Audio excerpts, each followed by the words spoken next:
Bienvenidos, tienen el micrófono al lado de sus asientos.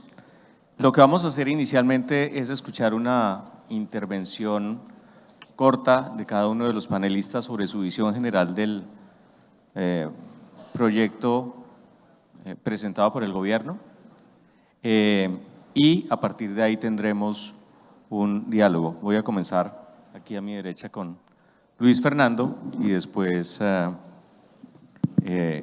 le daré la palabra a Óscar Becerra de la Universidad de los Andes. Luis Fernando, bienvenido y gracias. Ricardo, ¿qué tal? Muy buenos días. Un saludo muy especial a todos los compañeros del panel. Gracias por la invitación, al doctor Santiago, a toda la Junta Directiva de Asofondos, a los honorables congresistas que están por acá, a los amigos de los medios. Es un placer. Pues a ver, yo comparto buena parte de los argumentos que acaba de mencionar el doctor Santiago sobre las luces, si se quiere, de una reforma pensional que creo que todos estamos de acuerdo es absolutamente necesaria. Las cifras de cobertura en Colombia en el sistema de protección a la vejez realmente son terribles, son muy malas. Apenas una cuarta parte de los adultos mayores con acceso a la pensión. Y la reforma, creo yo, trae elementos muy positivos, destacables, en particular justamente en ese punto de la cobertura, en donde pretende alcanzar una cobertura universal, no a través del componente contributivo, sino a través de ese pilar solidario, en donde se entregaría una línea de pobreza extrema a justamente esos adultos mayores que no logran cumplir los requisitos de una pensión. Así que es un elemento destacable, positivo y además fiscalmente responsable. Recordemos que el presidente en su momento había hablado de cerca de 500.000 pesos mensuales.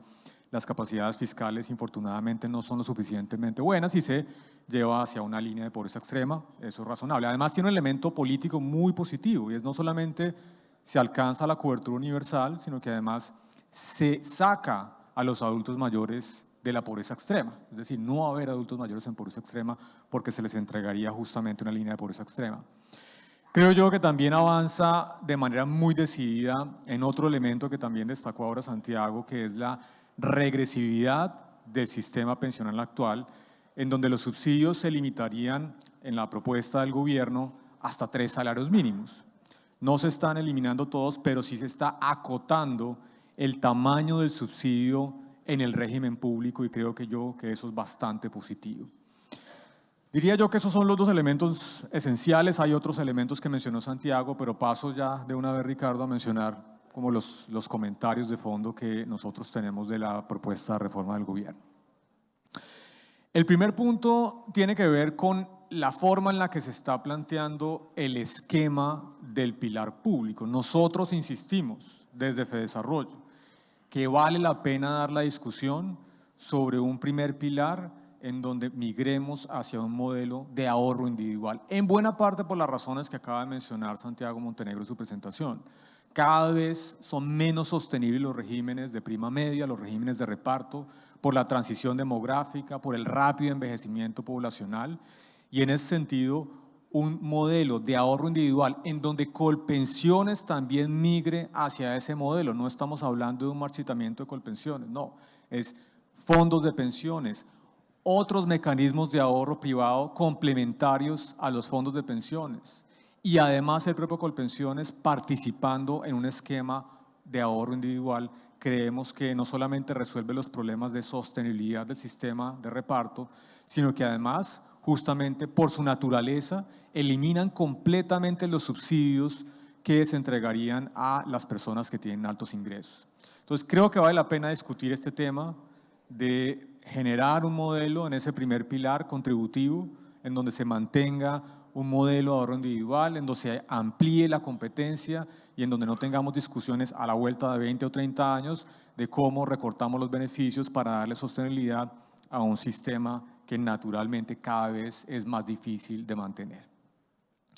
Sin embargo, si el gobierno y el Congreso de la República en esta discusión quieren mantener la propuesta del gobierno, insistimos en que el umbral es muy alto. El umbral de 3 salarios mínimos, si bien es inferior a lo que se había planteado en su momento en la campaña, Ricardo, que eran 4 salarios mínimos, sigue siendo muy alto. Nuestra propuesta es que ese umbral se reduzca a la mitad, 1.5 salarios mínimos, para evitar justamente las presiones adicionales fiscales, para evitar necesidades de ahorro mucho más grandes, y eso le da mayor sostenibilidad fiscal a una reforma que indudablemente no solo tiene que acoger el elemento social de cobertura, de limitar los subsidios, sino también de la sostenibilidad fiscal. Entonces, primera propuesta, 1.5 salarios mínimos de umbral.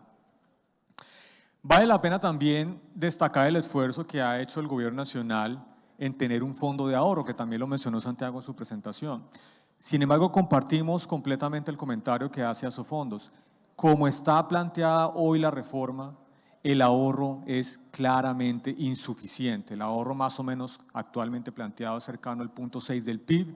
Nuestros cálculos nos dicen que en un modelo en donde se mantenga un umbral de 3 salarios mínimos, el ahorro debería ser anual en términos del PIB cercano al 1.5% del PIB, es decir, un esfuerzo monumental, muy grande, que no creemos que sea viable desde el punto de vista fiscal y tampoco desde el punto de vista político.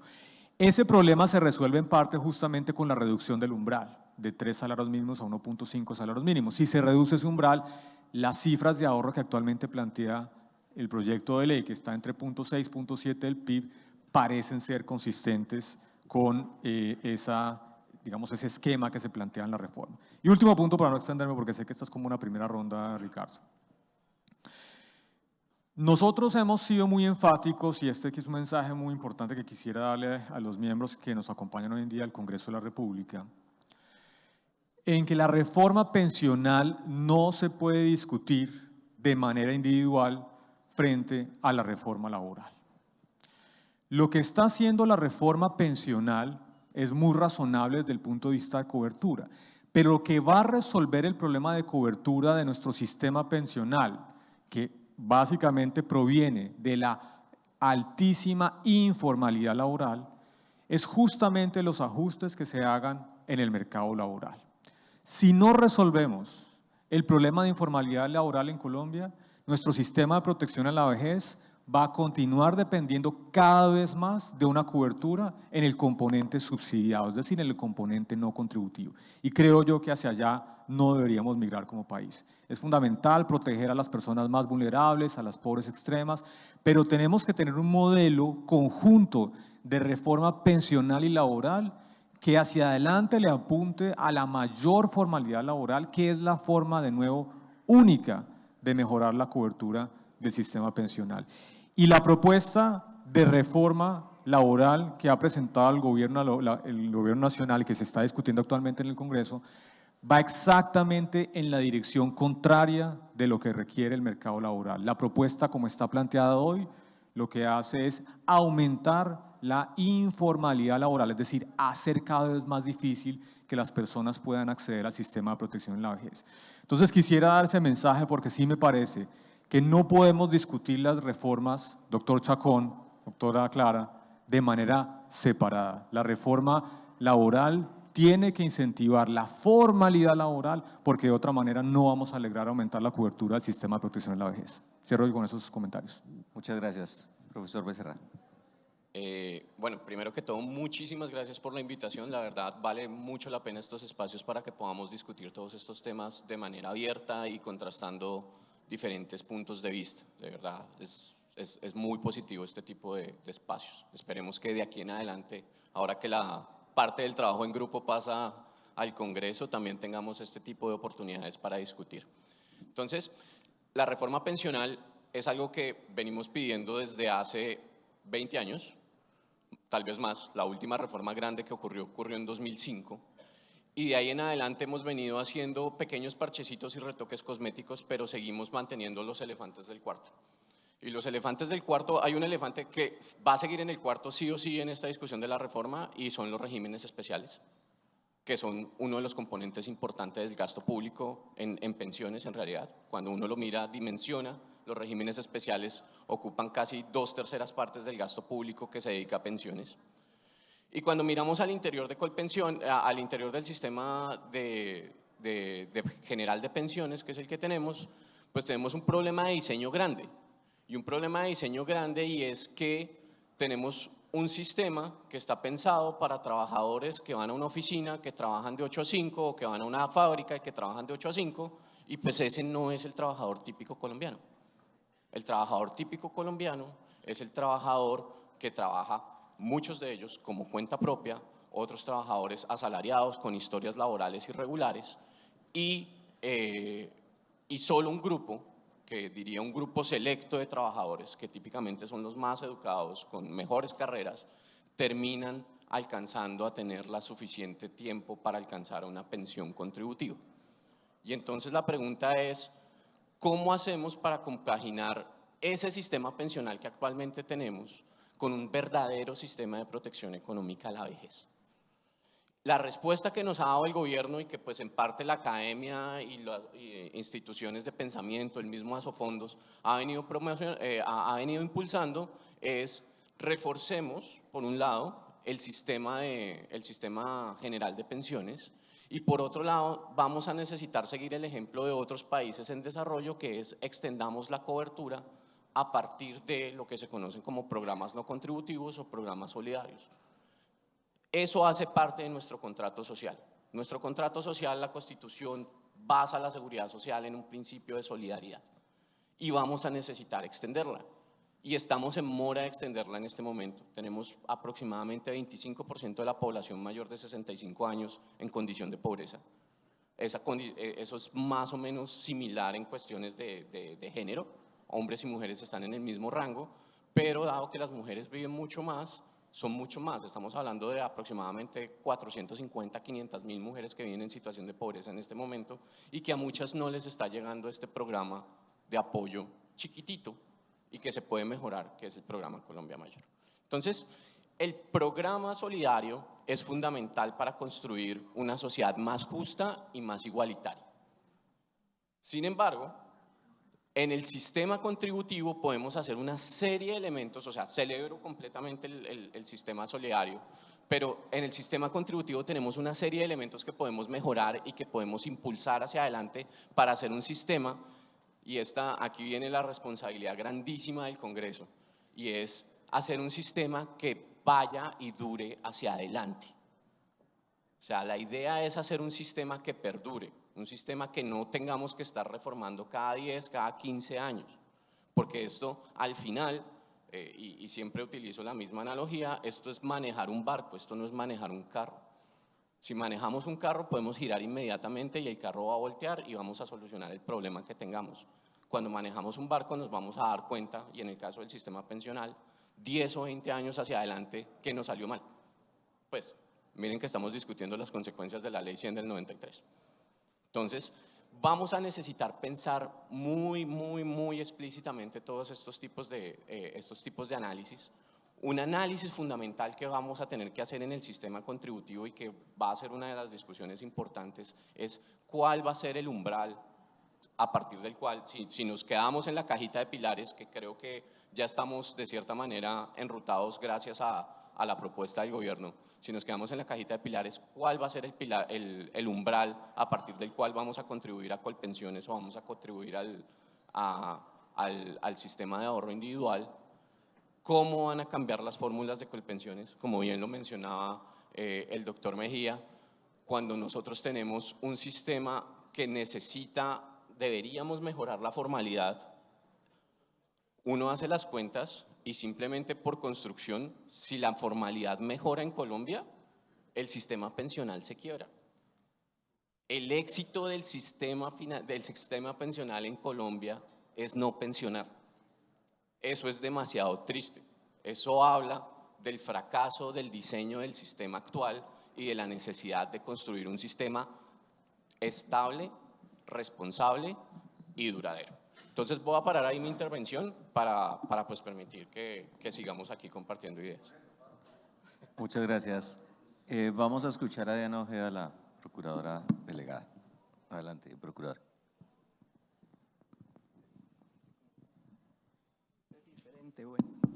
Bueno, muy buenos días. Muchas gracias, doctor Santiago, miembros de la Junta Directiva de Asofondos, por invitarnos a este importante evento donde siempre hemos estado asistiendo para capacitarnos y tener más insumos para nuestras funciones. En primera medida, y en aras de la transparencia, quiero decir que por edad cronológica adquirí en el 2011 un derecho pensional en el régimen de prima media, ¿sí? Eso no me quita el derecho de opinar lo bueno, lo malo y las expectativas que tenemos de esta reforma pensional. Como procuradora delegada para asuntos del trabajo y la seguridad social, nuestras funciones constitucionales son derechos fundamentales, debido proceso y defensa del patrimonio público. Y en eso tengo que enmarcar, pues, lo que voy ahorita a decirles. Primero que todo, la mejor reforma pensional es una reforma laboral que genere empleo, que dinamice el mercado. Cuando van estas reformas, una por un lado y la otra por el otro, la una que encarece el empleo y la otra que genera unas expectativas buenas, pero que puede que no son sostenibles, puede que no lo sean. Yo no soy, es un honor además para mí estar con tan importantes economistas de talla internacional, yo soy abogado. Cuando vemos una reforma laboral y una pensional que van cada una por su lado, uno dice, ¿esto qué es? Porque los principios fundamentales, los desafíos de una reforma pensional debe ser ampliar cobertura, dar prestaciones suficientes y lograr una sostenibilidad financiera y tener unos cálculos actuariales. Esto se conseguiría trabajando estos tres aspectos para tener un equilibrio, ¿sí? Del proyecto de reforma pensional, todos han dicho, y es muy bueno, me parece muy bueno, que avancemos a un sistema de pilares. De 20 países que han hecho reformas en Latinoamérica, 10 se quedaron en un sistema público y vaya uno a ver quiénes son. Haití, Cuba, Guatemala, Venezuela, etcétera. Los que estamos en un sistema, un sistema paralelo y los otros que han avanzado a un sistema de pilares y un sistema integral que está llamando integrado ahora Chile, pues han mejorado un poco la cobertura, no total. Ahora les digo por qué. Y otros ya tienen unas visiones a largo plazo para generar unas pensiones más sostenibles y generar más seguridad social, porque no todo puede ser mercado, industria del mercado. Las pensiones de ahorro privado, efectivamente, no lo digo yo, lo repito, de organismos internacionales, fueron algunas promesas incumplidas, por lo cual se está tratando de mejorar. Efectivamente irrigan el mercado de la economía de un país, pero hay que mejorar en algunos aspectos de la seguridad social. Entonces, en este sentido, la reforma pensional es buena porque genera un sistema de pilares, acabaría con la alta judicialización, acabaría con los subsidios a las pensiones altas, pero también hay que tener en cuenta que el gran volumen de personas que están de adultos mayores, que son más de 3 millones, pasarían a tener unas transferencias, y esas transferencias exigen también unos requisitos grandes, y ahí me voy no solo a los derechos fundamentales, sino al debido proceso y la defensa del patrimonio. Lo primero es que esos recursos, esas transferencias que se van a hacer al adulto mayor, ese pilar cero, requieren unos esfuerzos grandes del fisco, del presupuesto general de la nación. Segundo, requiere una fortaleza institucional grandísima.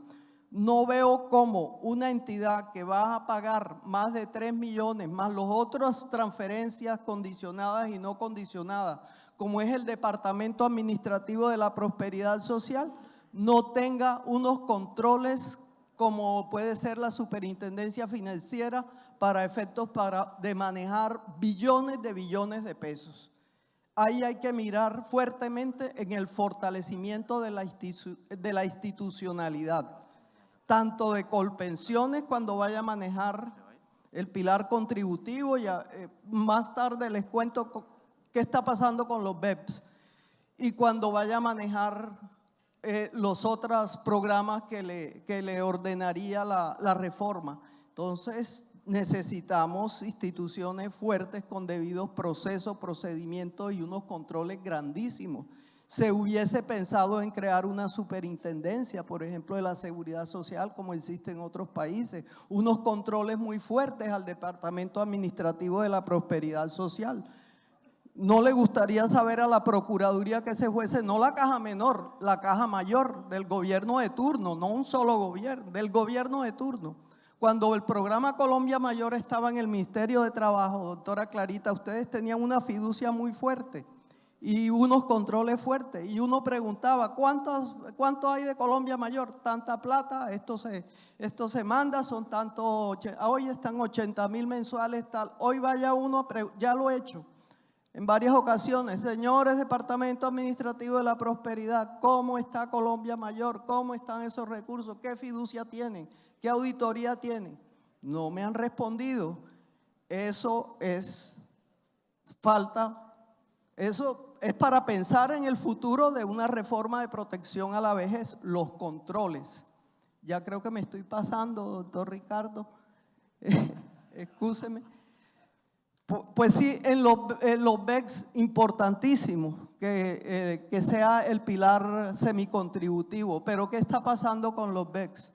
Los BECS tienen un presupuesto para el 2023 de 101.000 millones de pesos. Se gasta en administración el 85%, un poquito más. Genera 42.000 anualidades, ¿sí? Que van entre 50, algo menos de un salario mínimo. O sea, el 85% de ese presupuesto se va en administración y solo el 12%, el 11% se va pues para manejar el programa como tal. Eso hay que revisarlo. En cambio, tenemos un programa importante que ha generado 255.000 pensiones, que es el PESAT, las pensiones con subsidio al aporte. Tiene unos requisitos muy especiales para concejales, ediles de categoría 4, 5 y 6, madres sustitutas, discapacitados, que hacen un esfuerzo en el ahorro y el Estado le pone la otra parte y eso genera una pensión de salario mínimo con 1.300 semanas. Pueden ahorrar hasta los 65 años. De eso no se nombra nada, pero ese es un esfuerzo grande que es un principio de ahorro y lo que hay que fomentar es el ahorro, ¿sí? Entonces, eso también hay que tenerlo en cuenta. De la reforma hay muchos temas puntuales que yo digo, ¿por qué dejaron esto por fuera? ¿Por qué derogaron este artículo? Si me da tiempo, les cuento. Tenemos la próxima intervención. Tenemos gran conflictividad, por ejemplo, en las pensiones de alto riesgo, ¿sí? Ayer nomás Colpensioner recogió 403 personas que le habían revocado las pensiones de alto riesgo. ¿Sí? Esas pensiones son de personas que trabajan, y eso está mucho antes de Ley 100, que trabajan en situaciones de exposiciones a cancerígenos, a químicos, en situaciones de minas, y la calidad de vida se deteriora. Ahí sí la edad biológica con la cronológica es inversa, ¿sí? Y tienen una pensión de 55 años con 20 de servicios. Entonces la derogan. Con derogarla se va a acabar la silicosis, la neumoconiosis, todas esas enfermedades que sufre este personal. Hay que tenerlos en cuenta. Entonces derogan el artículo 139, pero vea uno las demandas que nos llegan a nosotros para que coadyuvemos en esos estados de sustancias cancerígenas y todo eso. Otro artículo que derogan, por darle un ejemplo, la ley 1066 del 2006.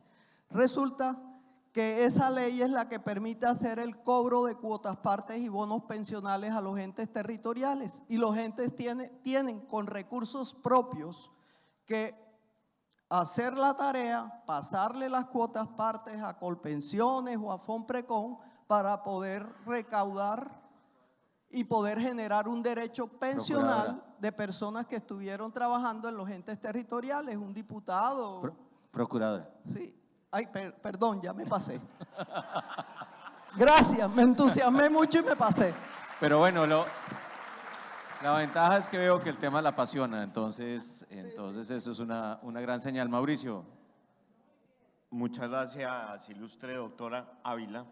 Un saludo primero al doctor Santiago, un agradecimiento por la invitación, a la doctora Marcela, presidenta del Consejo, y a todo el Consejo Directivo de Asofondos, un saludo muy especial a los ilustres congresistas que están aquí. Con muchos de ellos he tenido el honor de trabajar durante largos años, la doctora Clara, el doctor Chacón, el doctor Oscar Darío, pero a todos un saludo muy especial. Y aquí a mis compañeros panelistas, a quien también conozco de hace mucho tiempo. De hecho, la señora procuradora me vigilaba hace unos años. Creo que nunca me sancionó, ¿no? No, nunca. Bueno. Nos regañábamos mutuamente. Exactamente. Bueno, ya para empezar, pues muchas de las cosas que voy a decir ya se han dicho, por eso voy a tratar de pasarlas rápidamente. Lo primero, pues yo me acuerdo de estos foros durante varios años y hemos discutido la necesidad de una reforma pensional probablemente mucho más de 20 años. Lo que pasa es que Oscar es muy joven y no se acuerda que ya en los 90 estábamos discutiendo la reforma, la necesidad de la reforma pensional, y dijéramos, ese es un primer elemento positivo que estamos poniendo sobre la mesa, una reforma pensional que además se están discutiendo los temas que son de fondo. ¿Cuáles son los temas que son de fondo en la reforma pensional? Creo que pues todos lo sabemos: la cobertura, una inequidad grandísima a la cual me referiré ahorita en un momento, y la insostenibilidad o la poca sostenibilidad financiera y fiscal que pone en peligro todas las finanzas públicas nacionales a futuro del sistema pensional. Entonces, si uno ve los aspectos positivos, ese es el primero, que estemos discutiendo esos temas por fin seriamente. El segundo, sin duda, es la creación, o no la creación, porque el pilar solidario ya existe, y ya existe Colombia Mayor, que de hecho lo trabajamos con el doctor Mejía por allá en el 2012, cuando se creó en el gobierno de Santos. Lo que pasa es que tiene una cobertura baja hoy en día y sobre todo una transferencia muy pequeña, pero es un elemento positivo que se quiera aumentar su cobertura y dar una transferencia que subiría al nivel de la línea de pobreza, con lo cual se eliminaría la pobreza extrema entre la población mayor de 25 años. Perdón, de 65 años. De 25 años sería bueno para todos, ¿no? El mayor de 65 años. En ese sentido, el gobierno había dicho 500.000 pesos. Todos los que estamos aquí dijimos que eso era absolutamente imposible, y realmente fue una pérdida de tiempo todo eso, porque desde el principio sabíamos que era imposible que ese pilar solidario se pudiera financiar con 500.000 pesos, pero pues el gobierno dijo varias veces que sí, que lo iba a hacer, y después terminó diciendo que no, y terminó yéndose a los 233.000 pesos, que básicamente era lo que todos habíamos puesto desde el principio. Ese es un aspecto muy positivo de la reforma, pero también es un reconocimiento implícito, o no, implícito no, un reconocimiento explícito de que la cobertura del sistema pensional contributivo, es decir, el fin último que tiene un sistema pensional, que es pensionar a la gente, no lo vamos a lograr. Tener un pilar solidario tan grande es a la hora de la verdad diciendo, es decir, eso no los parámetros y sobre todo el mercado laboral, que ya se ha mencionado aquí varias veces, no permiten que la gente se pensione por la alta informalidad. Entonces tenemos que crear un pilar solidario muy grande, que nos va a costar mucha plata, nos va a costar casi un punto del PIB al año, un poquito menos de eso, es bueno dentro de la reforma, pues porque aumenta la cobertura, pero desde el punto de vista del sistema pensional, pues es un reconocimiento que el sistema tiene unas fallas de fondo. Lo segundo, sin duda, es que pues elimina la competencia entre dos sistemas que no funcionan claramente, o sea, la competencia en sí no funciona, genera arbitraje entre los dos sistemas. Yo tuve la oportunidad de participar en la aprobación de la Ley 100 por allá en el 93, hace 30 años, y desde ese momento vimos cuando se aprobó esa ley que eso iba a ser un problema, que eso iba a ser un… Y a mí me va a dar menos tiempo que a todos, no. Al mismo tiempo, lo que pasa es que los otros se lo vuelan. 2 minutos más. 2 minutos, pero exacto. ahí está el reloj. Entonces, dijéramos, eso es bueno. Y, por supuesto, eliminar ese arbitraje que está ahí es muy bueno. Y como decía, desde el año 93, cuando se presentó la reforma que era solo el régimen de ahorro individual, y el Congreso de la República dijo no, lo vamos a poner a competir con el régimen de prima media, pues desde ese momento se sabía que iba a ser un problema. Lo que pasa es que terminó siendo un problema mucho más grave de lo que en ese momento se pensó. Ahora, por el lado negativo, yo nunca he sido amigo de los sistemas de pilares porque me parece que dejan el problema de fondo, que son los subsidios. Es muy bueno que le pone un tope al subsidio en 3 salarios mínimos, pero para ser claros, si me pensiono en un sistema de pilares, yo voy a recibir un subsidio sobre mis 3 primeros salarios mínimos. Y yo no tengo por qué estar recibiendo subsidios del Estado, ni creo que ninguno de los que está aquí. Le pone un tope, muy bien, pero deja el subsidio y además, como bien lo dijo Santiago, lo vuelve general, porque todos vamos a recibir ese subsidio, todos, porque todos vamos a cotizar sobre X salarios mínimos. Entonces, dijéramos, la idea del sistema de pilares tiene la cosa buena que pone el tope, pero tiene la cosa mala que vuelve el sistema de reparto un sistema generalizado y como que legaliza un subsidio que no debería existir y de hecho lo vuelve más caro. Pero si la discusión ya está entre que pues el gobierno ya presentó una reforma que es un sistema de pilares, pues sin duda el límite, el umbral, no puede estar en 3 salarios mínimos. O sea, se nos acaba el ahorro nacional y sobre todo dejamos un subsidio todavía muy alto y de manera importante nos sube el pasivo pensional de ese pedazo del sistema a más o menos 130 puntos del PIB solo del pedazo contributivo. Y termino, doctor Ávila, diciendo que probablemente el pedazo más negativo es que se nos desaparece el ahorro nacional. Colombia es un país de bajo ahorro, 11 puntos del PIB o 12 es el último dato del ahorro nacional, y vamos a desaparecer la principal fuente de ahorro nacional que tenemos en Colombia. El ahorro neto, el ahorro bruto debe estar en 40 puntos del PIB o 30 y pico, yo no sé, Luis Fernando, el neto en 12 puntos del PIB y vamos a quitar el 90% con los 3 primeros salarios mínimos. Yo no lo puedo creer que lo vayamos a hacer. Y Santiago decía que uno de los elementos buenos, y también lo dijo Luis Fernando, es que el gobierno plantea un fondo de ahorro. Obviamente yo veo eso como un elemento bueno, pero lo que pasa es que todavía no lo veo. En la ley no está claro. A mí no me van a decir que un gobierno dentro de 20 años va a seguir cumpliendo esas fórmulas de ahorro. Entonces eso para mí sí es un elemento positivo, pero que en este momento está en el papel y en la cabeza de un ministro, no en la realidad. Muchas gracias, Mauricio. Y estuve muy bien con el tiempo. Estuvo muy bien, muchas gracias, muy juicioso.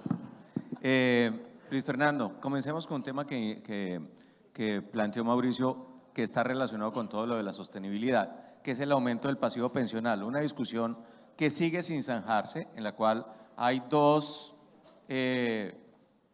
aparecieron cifras que son complejas de explicar y que no nos vamos a entrar en la metodología de cálculo, pero que muestran panoramas muy distintos. En su momento el Ministerio de Hacienda sacó unos datos en los cuales casi que parecía, y ustedes me corregirán si me equivoco en la caracterización, casi que parecería buen negocio la reforma nacional porque tendería a bajar el pasivo futuro, mientras que pues ANIF entregó unas cifras muy distintas. Ustedes se pronunciaron al respecto y quisiera un poquito que pusiera este tema de presente, a sabiendas de que parte de la complejidad de la discusión es que, por supuesto, son problemas para las próximas generaciones y como a veces hay políticos que piensen en la próxima elección y no estadistas que piensen en la próxima generación, pues eso crea unos incentivos perversos. ¿Cómo ve usted el tema?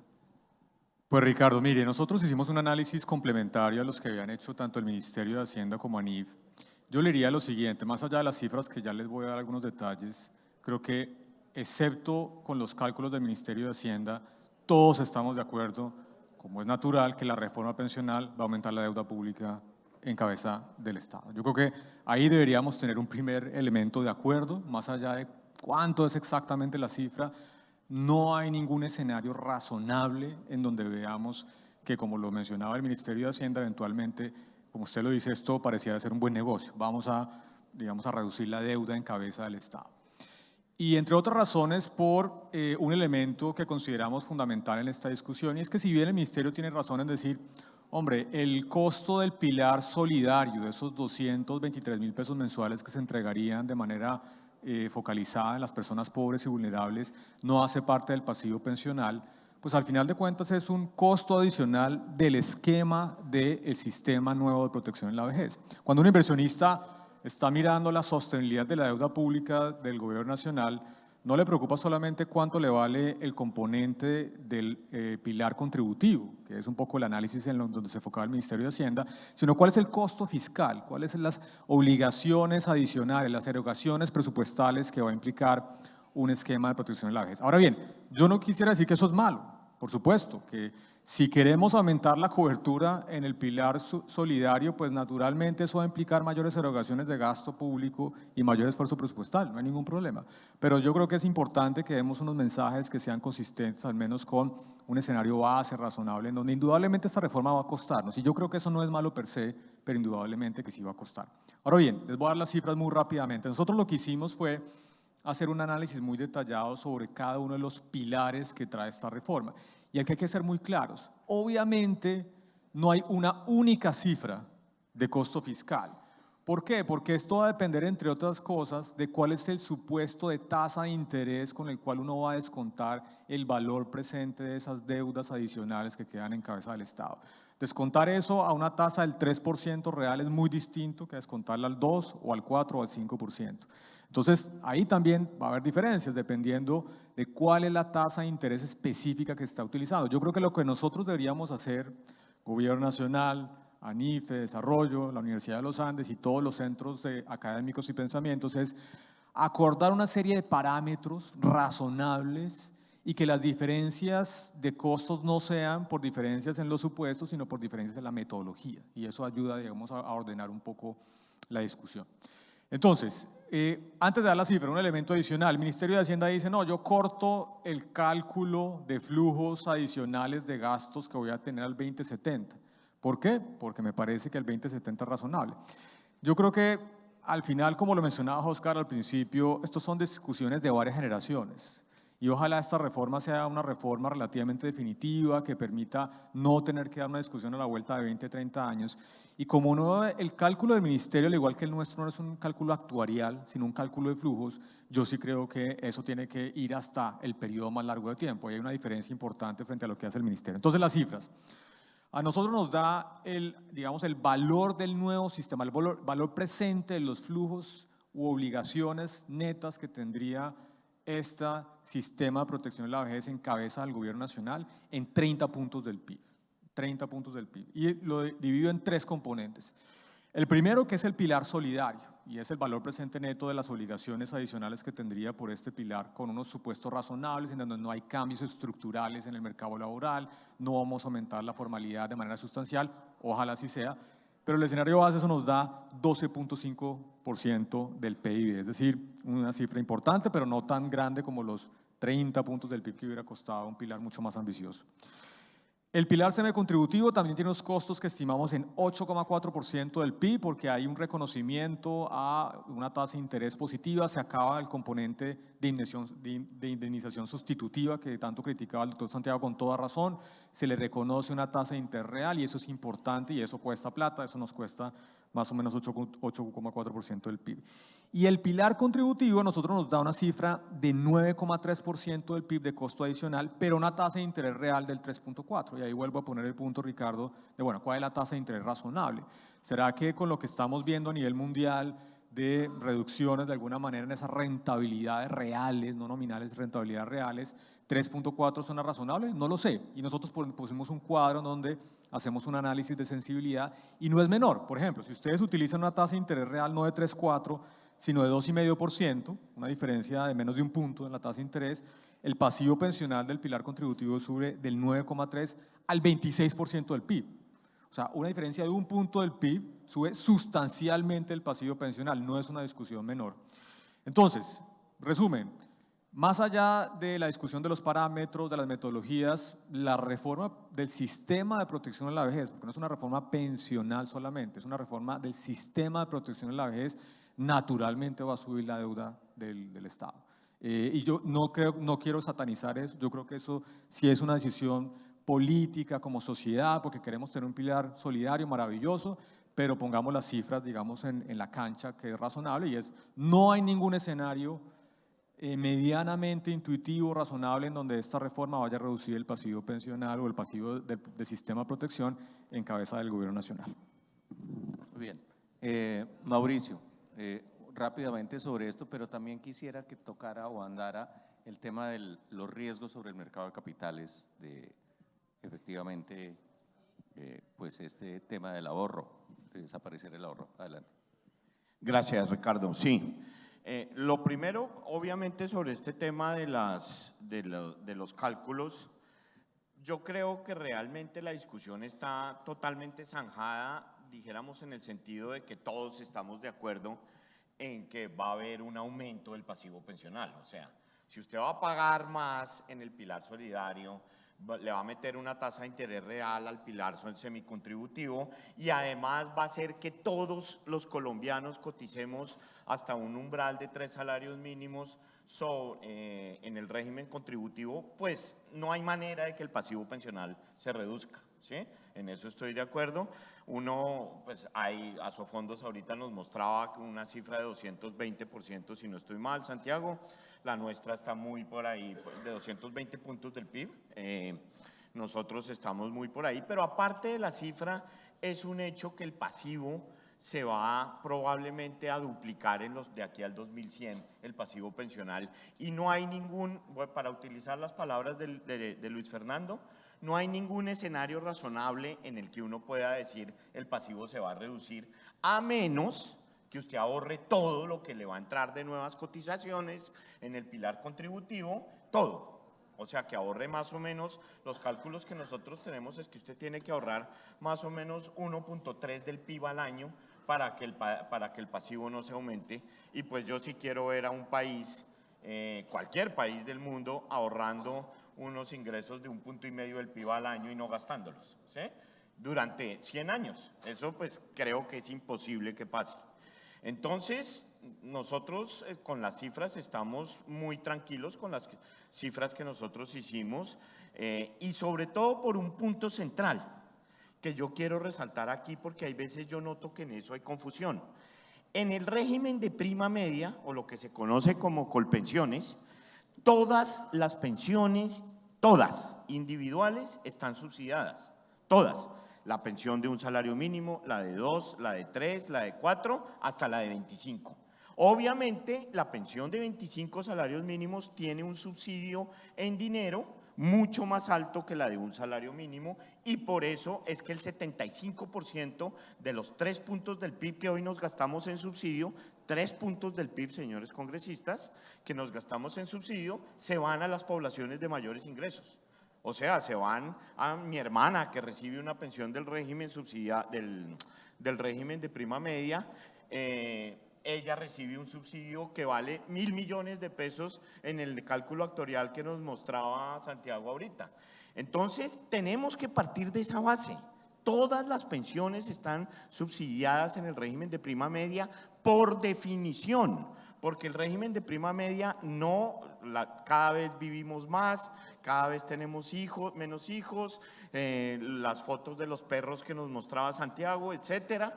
Todo eso hace que esos subsidios existan para todas las pensiones y que se van a aumentar en el futuro, no se van a disminuir. Entonces la decisión que tenemos que tomar como sociedad es, ¿vamos a seguir subsidiando a las personas de menores y altos ingresos? ¿O vamos a utilizar esos 3 puntos del PIB en subsidios que sí se requieren en las poblaciones de bajos ingresos? Y con respecto al mercado de capitales, pues nosotros tenemos un mercado de capitales, Ricardo, bastante poco profundo, que la capitalización, me corrigen los expertos, pero la capitalización en Colombia no supera los 40 puntos del PIB, ¿verdad? Algo del orden de 30 puntos, yo no sé, algo, cuando los países que tienen mercados de capitales profundos, pues fácilmente son 150 puntos del PIB lo que se transa ahí, la capitalización. Está muy centrada en títulos del gobierno, hay poca profundización de otro tipo de títulos, y lo más importante es que hoy en día esos títulos del gobierno, la mayoría los compran los fondos de pensiones, ¿sí? Y esos son los que financian el gasto público, son los que financian Familias en Acción, son los que financian la educación, la salud, los puentes, las carreteras, todo lo que se construye es financiado, dijéramos, con lo que los fondos de pensiones, gracias al ahorro que tienen, invierten en el mercado de capitales. Entonces, si usted se lleva el 90% de eso, ¿cómo lo va a reemplazar? ¿Quién es el que va a comprar esos test? ¿Quién es el que va a financiar el día a día del gobierno? Y sobre todo, ¿cómo va a evitar usted que el mercado de capitales, que es muy poco profundo en Colombia, perdón la palabra que voy a utilizar, se desprofundice aún más? Es imposible, no vamos a tener ahorro para financiar la inversión. Y hoy tenemos, y con esto termino, Ricardo, hoy tenemos un déficit externo de 6 puntos del PIB, que surge de un descalce grande entre el ahorro y la inversión en Colombia. Y si usted quita el ahorro, ¿qué va a pasar con ese déficit externo? ¿Quién no lo va a financiar? Esos son los temas que tenemos que pensar. Muchas gracias. Profesor, usted habló de los elefantes en el cuarto que de alguna manera, dentro de esa aspiración de que ojalá se hiciera una reforma que estuviera vigente durante décadas porque queda bien hecha. En la medida en que hay ausencias notorias que tienen que ver con regímenes especiales y con parámetros ante las realidades de la población colombiana que se está envejeciendo y que comenzará, según la más reciente proyección del DANE, a disminuir en número total de habitantes a partir del año 2051. ¿Cómo atacar este tema que sabemos, además, políticamente es una papa caliente si no hay que ver lo que sucede en Francia? Pues para mí, la solución viene en reforzar la institucionalidad del sistema de pensiones. O sea, dejar de pensar esto como 3 sistemas separados, que es el sistema general de pensiones por un lado, el sistema BEPS por otro y el sistema de Colombia Mayor por otro. Esto se tiene que articular en un solo sistema, que sea el sistema de protección económica a la vejez. Y tiene que tener unos mandatos claros de refuerzo institucional que nos ayuden a permitir algunos ajustes que puedan ser automáticos. Yo sé que desde el punto de vista de ley eso es complejo, pero que nos permitan ajustar automáticamente y que nos lleven a rendir cuentas de manera más transparente. Entonces, toda esta discusión que vemos aquí, más o menos cada uno de los miembros de esta silla tiene una cuenta diferente del pasivo pensional. Y pues los medios empiezan a publicar cada una de las series y hay enfrentamientos en radio, todo lo que ustedes quieran. Eso todo se solucionaría si tuviéramos un actuario jefe. El actuario jefe que fuera el que publica las cifras de la estabilidad del sistema pensional cada cierta cantidad de tiempo, cada 3 años. Y nos dice, estas estadísticas están, el sistema es financiable. Una cosa muy importante que ahí sí estoy totalmente de acuerdo con el doctor Santamaría, ese artículo del ahorro, que sería tan fundamental para entender qué es lo que va a pasar con la financiación hacia adelante. En este momento no es claro, es bastante sombrío, genera muchas dudas y no se entiende bien el propósito. Y críticamente, cuando le ponemos unos niveles, porque en este momento el artículo, pues además de ese 1.2% que creo que mucha gente reaccionó desfavorablemente a ese 1.2, yo también, También da unos números de cuánto se debería ahorrar, ya sea como porcentaje del PIB, porcentaje de las cotizaciones, como porcentaje del déficit que va del gasto que se va a pensiones. Todo eso depende de cuentas muy claras y que estamos haciendo hoy. ¿Y qué pasa si mañana llega otro COVID? Ya las cuentas totalmente van a cambiar. Eso tiene que estar a cargo de una institución claramente, que haga dos tareas fundamentales. Una, destaque los retos importantes del sistema futuro, y dos, publique información clara y certera para todos los actores del sistema, para que tengamos claro cuánto es que nos queremos endeudar. O sea, es parte de un contrato. Esto es una sociedad que decidimos, vamos a escoger este sistema pensional, listo, vámonos por él. Pero ¿cuánto nos cuesta? Necesitamos hacerle seguimiento, como en un hogar. Necesitamos hacer el presupuesto y este es un componente muy importante. Muchas gracias. Procuradora, dígame usted, ¿qué es lo que más destacaría de elemento individual del proyecto de reforma? ¿Y qué elemento es el que más le preocupa? Yo sé que es simplificar la discusión. El que más le preocupa del proyecto de reforma y cuál destaca, o sea, cuál salvaría y cuál en el mundo teórico usted preferiría que no estuviera en ese proyecto. Lo que más lamento es la falta de estudios actuariales. Cuando uno pregunta, le dice, hubo un contrato interadministrativo entre la Nacional y el Ministerio de Trabajo y ahí está el resultado. Lamento que no haya habido, y eso es previo a presentar un proyecto de reforma.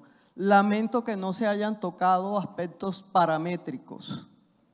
El mundo los ha venido tocando en todo sentido, en edad, en cotizaciones y en otros aspectos. Somos un país que va en envejecimiento poblacional medio acelerado. No se tocó ningún tema paramétrico. Lamento que no se haya tocado el tema de los regímenes especiales. ¿Por qué? En el pasivo pensional, el 68% de ese pasivo, a cifras del 2022, el 68% lo tienen pensiones públicas, que es el FOPET, lo tiene las fuerzas militares en un 38% y el FOMAC, que son los maestros, el Fondo del Magisterio, en un 16%. Y Colpensiones lo tiene en un 38%. Eso suma 102 puntos del PIB, 102 puntos del PIB. Ese pasivo pensional, ¿cómo se va a ir? Pues ha disminuido un poco en Colpensiones, pero igual las pensiones van a seguir subiendo. Pero ese pasivo pensional de ese 68%, ¿qué va a pasar? ¿Sí? Eso es un gasto público del Estado que hay que tenerlo calculado a mediano plazo. Y dígame una cosa que aplauda del proyecto. Aplaudo del proyecto que, como Colombia es un país de gran informalidad, se va a ampliar, porque eso no es nuevo, la atención a los pobres vulnerables. Apruebo el tema de género. Se va a tener en cuenta que la mujer que ha tenido 3 hijos y está en situación de vulnerabilidad le puedan bajar 150 semanas. Eso ya está previsto en otros países. Lo importante es cómo se fondea, como dicen los economistas, cómo se sostiene todas esas posibilidades que están previstas. Muchas gracias, profesor. La misma pregunta, ¿qué, para decirlo de manera más descarnada, qué salvaría y qué hundiría en esos análisis de luces y sombras? Salvaría sí o sí pilares solidarios y semicontributivos. O sea, si esta reforma logra pasar esas dos cosas, yo digo, me voy a dormir tranquilo. Definitivamente o sea, si 1 de cada 4 colombianos en edad de pensión se pensiona, estaríamos cubriendo a los otros 3. Eso es un impacto positivo. Yo sé, es poquita plata, una línea de pobreza extrema o una línea de pobreza no es mucha plata. Lo que se les va a devolver, las devoluciones, los gráficos que mostraba Santiago también son relativamente poco para dividirlo en una anualidad vitalicia, pero estaríamos garantizándole el bienestar mínimo a 75% de los adultos mayores que no están alcanzando en este momento una pensión. Y de hecho, me voy a volver a una cifra que la doctora Norma mencionó y que me gustó mucho porque es bien importante y tiene que ver con el tema de género. O sea, el bono por hijo es un reconocimiento que hace la sociedad a esta parte de la economía del cuidado relacionada con tener hijos, porque hay muchas más economías del cuidado, pero se queda corto en el sentido en que eso va a beneficiar solo al grupo de personas que está muy cerquita a alcanzar las 1.300 semanas y ¡pum!, logran con esas 150 semanas lograrlo. ¿Cuál va a ser el impacto fuerte en términos, y esto no es solo experiencia colombiana, es experiencia de muchos países que han llegado a ese tipo de sistemas, que de verdad ayuda a cerrar la brecha de género en una economía con alta informalidad? Los pilares solidarios y semicontributivos. Porque ahí, o sea, la cifra de la doctora Norma eran, lo voy a poner al contrario, 85% de las mujeres adultas mayores no llegan a pensionarse. Entonces, así les pongan un bono por hijo, eso lo va a bajar a 83, 82, 80, pero seguimos con 80 sin pensionarse. Entonces, un pilar solidario, un pilar semicontributivo está destinado a ayudar, aunque no explícitamente dice que es para las mujeres, ayuda a cerrar importantemente la brecha de género en acceso y en montos de beneficio para ellas. Muchas gracias, Mauricio. No, sin duda salvaría, ¿dijo usted salvaría? Salvaría estoy totalmente de acuerdo con Oscar, salvaría el tema del pilar solidario y del pilar semicontributivo. Me parece que lo del semicontributivo está bien planteado en la reforma, que haya como una especie de gradiente que vaya dando un beneficio mayor a medida que usted ahorre, incentiva el ahorro, elimina la desgracia que nos mostraba Santiago de las devoluciones totalmente inequitativas del régimen de prima media. Entonces esos son temas muy buenos. Y de lo que hundiría, obviamente, repitiendo que yo no soy amigo de los sistemas de pilares, si me dicen que hundo de la reforma como está, lo de los 3 salarios mínimos sin duda, eso acaba con el ahorro y nos sigue haciendo gastar demasiada plata en darle subsidios a personas de mayores ingresos. Lo reduciría, Luis Fernando dice que 1,5, yo lo reduciría a más. O sea, a mí me gustaría que fuera menos de un salario mínimo, pero pues digo que un salario mínimo para que sea el tope y se le ponga un tope a los subsidios en donde deben ser. Aunque, aún así, las personas de mayores ingresos recibirían un subsidio sobre su primer salario mínimo. Y también hundiría, o no hundiría porque no está, pero lo metería, yo estoy totalmente de acuerdo con la procuradora, esto era una oportunidad de oro, no de ahorro, sino de oro, para modificar los parámetros del régimen de prima media. Era el momento para modificar la cotización, la tasa de reemplazo, la edad, lo que fuera, ¿sí? Porque no podemos seguir gastándonos 3 puntos del PIB en darle subsidios a personas que no lo requieren con una cobertura del 25%. Eso yo no sé de dónde sacan que eso es bueno. Defender un régimen que no pensiona y que a los que pensiona les regala una plata siendo personas de mayores ingresos. Entonces, yo sí aprovecharía la oportunidad para modificar algunos parámetros en el régimen de prima media. Muchas gracias, Luis Fernando. Comentario final. Un punto interesante en esta discusión paramétrica, Ricardo, es que cuando uno piensa en un modelo de ahorro individual, los parámetros realmente no importan, porque el modelo de ahorro individual, la pensión y el beneficio pensional que va a disfrutar una persona depende del capital ahorrado y la rentabilidad que va percibiendo a lo largo del tiempo. Entonces, ¿qué importa si se pensiona a los 50, 60, 70? Es una decisión individual que básicamente depende de su necesidad o deseo de una pensión. Entonces, una cosa interesante que no se discutió en esta sesión es que otra de las virtudes del modelo de ahorro individual es que los parámetros dejan de ser tan importantes, porque los parámetros son importantes para la sostenibilidad de un régimen de prima media. Bueno, indudablemente comparto lo del pilar solidario, el pilar semicontributivo, pero déjenme hablar de lo que hundiría aquí, quitándole un poquito o haciendo como de la visión de la enorme responsabilidad que tienen los congresistas. Y yo realmente, más allá de estas discusiones, a mí vuelvo y ratifico, no me preocupa tanto la reforma pensional, eso se va a morigerar, se van a disminuir los umbrales. El tema de fondo es, ojo, pongamos el ojo en el balón, que es la reforma laboral.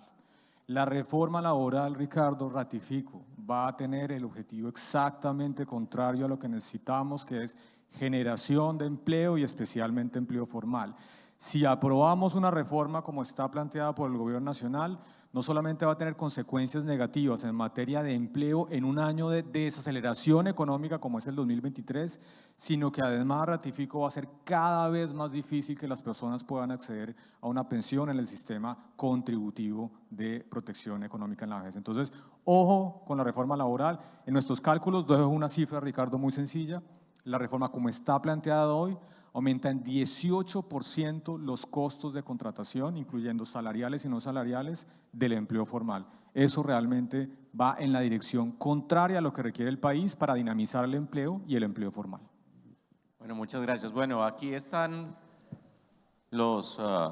muchos de los congresistas que tendrán en sus manos la determinación final, porque claramente aquí no se trata solamente de economía y bienestar, sino también de economía política y de una visión determinada de cuál debe ser el rol de el sector privado y cuál debe ser el rol del Estado y cómo se deben asumir las cargas.